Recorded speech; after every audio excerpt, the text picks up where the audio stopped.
What up guys, we're driving to the courts here. I'm gonna compare the Diadem Axis 98 and 100s. You guys have maybe seen the 100 video. I just got the 98 in the mail the other day. And I think this is gonna be a bit of a first impressions video, although maybe a lot of what there is to say will be said here. We'll talk about the top spin and the launch angle and the power and the flex and the slice and the serve.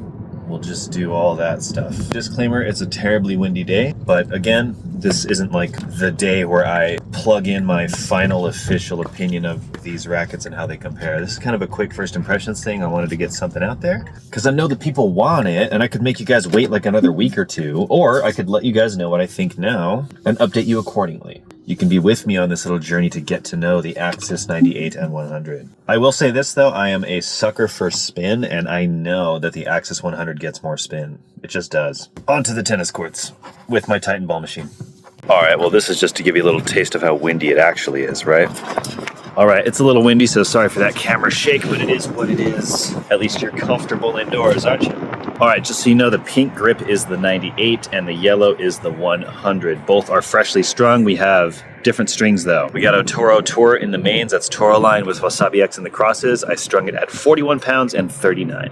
I know, that's low. Same tension here, 41.39, but we got Restrings Prototype. Some of you know the name, but I'm not allowed to say it. And Restrings Sync in the crosses. And yes, Restrings latest as well as Toro lines look almost the same in terms of color and in some ways are marketed similarly. I'm sure that's gonna come up in my DMs and comments a lot. Funny timing. I don't think either company knew that the other was working on such a similar and potentially similar performing string, but they are different. Coincidences happen. Oh yeah, real quick, I got a custom trapdoor on here. Lead tape there at the 12 on the 100. On the 98, we have it on the 12 and the 3 and the 9. It's just distributed a little bit differently due to how I felt like matching and stabilizing the rackets. And they're both like 335 grams, strung with a swing weight of around 326. So with that out of the way, let's get this going.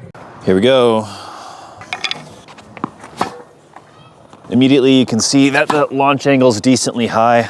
I'm not really exaggerating my swing very much, but I do kind of have a brushy, heavy topspin style of play for sure. And I'll try to keep my swing relatively the same. That way you can kind of see how the average ball compares in terms of launch angle and spin. I'll do a few more exaggerated ones here. You can see how high it bounces. Look at that, that's still in. Hits the fence, pretty high up the fence. Lefty slice. And now we're switching to the 98. Smaller head, thinner beam, one extra cross string, slightly tighter string spacing. What do you think it's gonna be? Yeah, definitely lower launch angle. It feels slightly flexier. Yeah, the thinner beam might just be having a little more give. Whoa! Usually I orient my ball machine a little better, but I kind of just left it how I packed it.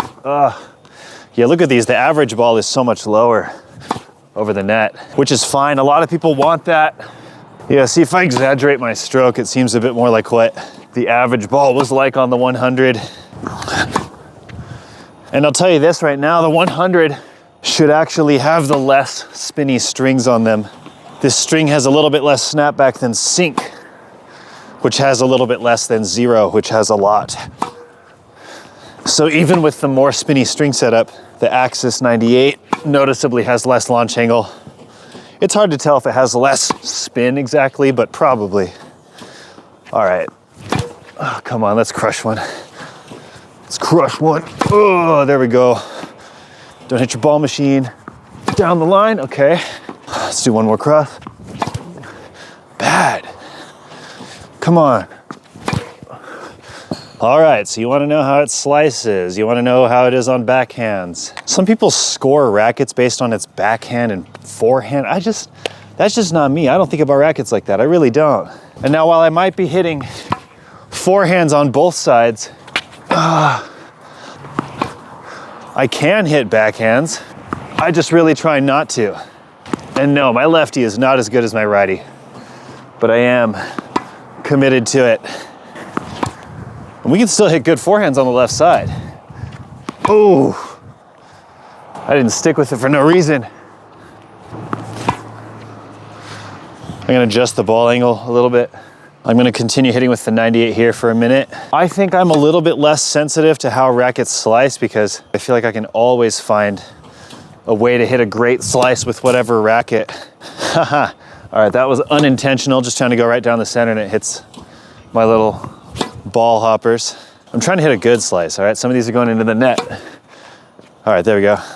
What you want on a racket when you're hitting a good slice, you don't want the ball to be too popped up. You don't want to have to slow your swing speed down just to keep the ball from flying up and not be able to hit like a deep penetrating slice. So I think that people are gonna like this one for slices better than the 100, just because it knifes through the ball in a pretty predictable way. All right, let's try the 100 and see how that's different. Got a balls already? Almost. Yeah, a little more launchy, but not always a bad thing. Let's get some more balls back in here, huh? If you haven't seen this before, definitely get some reactions. Understandably, huh?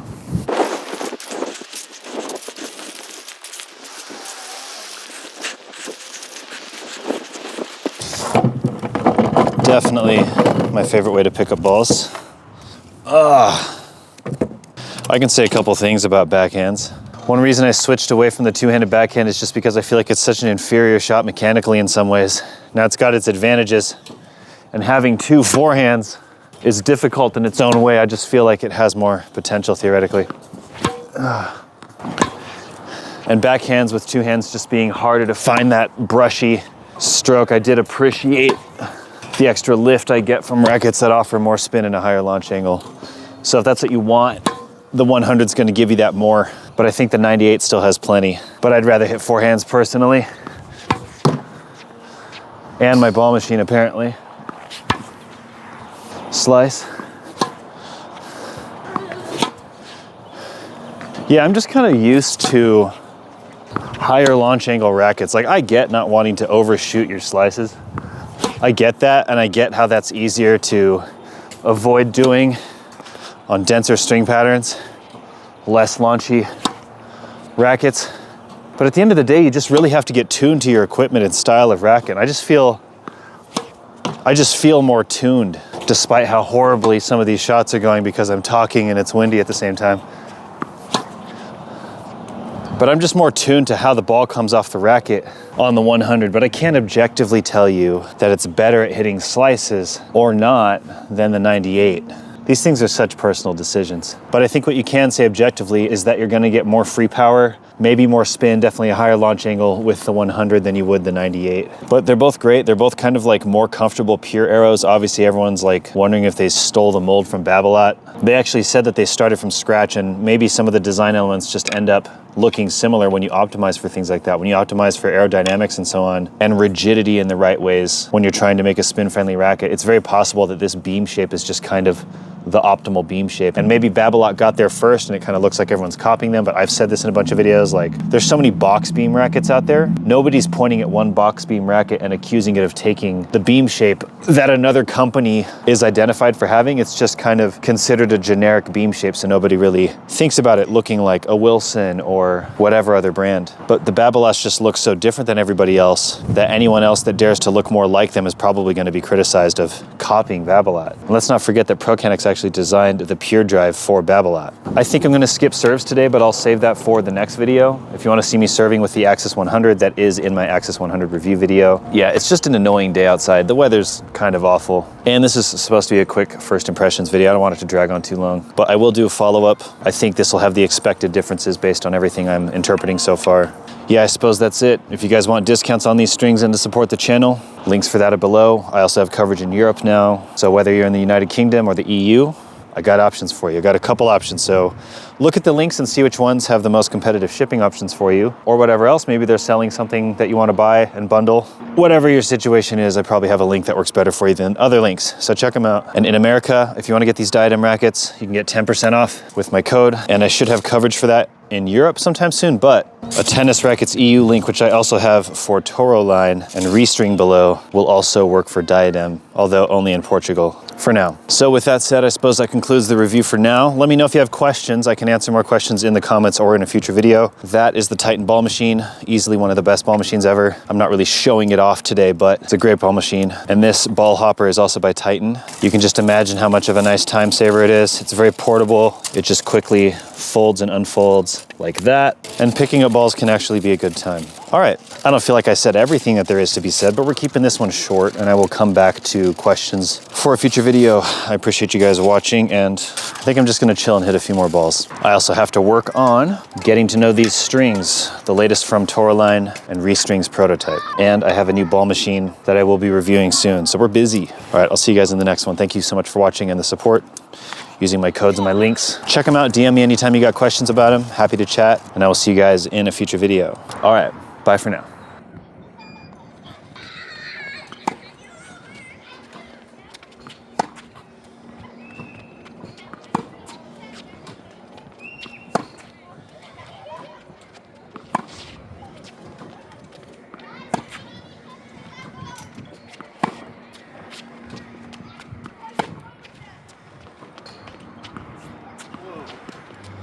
All right, circus is over.